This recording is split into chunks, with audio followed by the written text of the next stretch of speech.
Good morning, Twisted News viewers. I'm Theo Shaft, and today we bring you a tragic story out of Madison, Wisconsin, where a quiet morning at a small Christian school turned into a nightmare. A 15-year-old student opened fire, killing 2 people, injuring 6 others, and then taking her own life. As authorities piece together what happened and why, we're bringing you the whole story, including what we know about the victims, the shooter, and the community left grappling with this senseless act of violence. The shooting occurred Monday morning at Abundant Life Christian School, a small private school in Madison that serves just under 400 students. At approximately 10:57 a.m., a 911 call came in from an unlikely source, a second-grade student. The child, described as remarkably calm, told dispatchers that a classmate was shooting inside a mixed-grade study hall. According to police, the shooter has been identified as 15-year-old Natalie Samantha Ruppnow, a student at the school. Investigators believe Ruppnow brought a 9mm handgun to campus in her backpack. Once inside the study hall, she began firing indiscriminately, striking students and a teacher before turning the gun on herself. By the time police arrived just minutes later, Ruppnow was already dead from an apparent self-inflicted gunshot wound. No law enforcement officers discharged their weapons during the response. The 2 victims killed in the attack include a teacher and a teenage student, though their names have not yet been released as authorities notify family members. 6 other students were wounded in the shooting, with 2 currently listed in critical condition at nearby hospitals. As the investigation unfolds, many questions remain about Natalie Ruppnow and what drove her to carry out such an unthinkable act. Authorities have recovered a manifesto they believe Ruppnow authored, which surfaced online shortly after the shooting. While police still verify its authenticity, the document reportedly outlines Ruppnow's grievances, though its contents have not been made public. The Bureau of Alcohol, Tobacco, Firearms, and Explosives is now tracing the origin of the handgun used in the attack.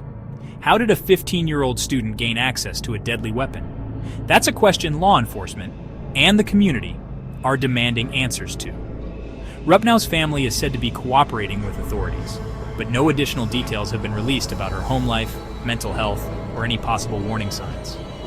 Teachers and classmates were interviewed, and authorities also analyzed school records and social media activity to determine whether any red flags were missed. Abundant Life Christian School, founded in 1978, is a close-knit institution known for its strong ties to the Madison community. Students, parents, and staff alike are now grappling with the trauma left in the wake of this tragedy.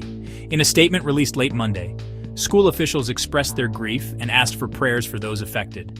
Classes have been canceled for the remainder of the week, with crisis counselors on site to support students, teachers, and families.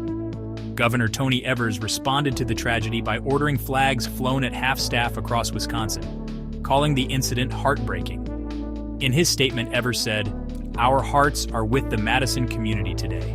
We must unite to support these families as they process this unimaginable loss." President Joe Biden also weighed in, calling the attack shocking and unconscionable. He reiterated his push for stronger gun safety laws, stating, "No child should fear for their life at school. It's time we take action." This incident has reignited national conversations about school safety, gun access, and mental health resources. In 2024 alone, there have been over 200 school shootings reported in the United States, resulting in more than 50 deaths. These statistics paint a grim picture of the challenges schools, families, and communities continue to face. Experts say the combination of mental health crises among youth, easy access to firearms, and lapses in early intervention creates a dangerous cycle. While the investigation into this tragedy is ongoing, it raises urgent questions. Could this have been prevented? Were there warning signs, and if so, why were they missed? The people of Madison are mourning tonight, and so is the country. This small Christian school, meant to nurture learning and faith, is now the latest site of a tragedy that has become all too familiar in America. As we wait for more information to emerge, one thing remains clear. Families and a community are forever changed. The investigation will continue, and the debate about how to prevent these tragedies will rage on. How do we stop this from happening again? Is this about access to guns, a mental health crisis, or something bigger? We want to hear what you think.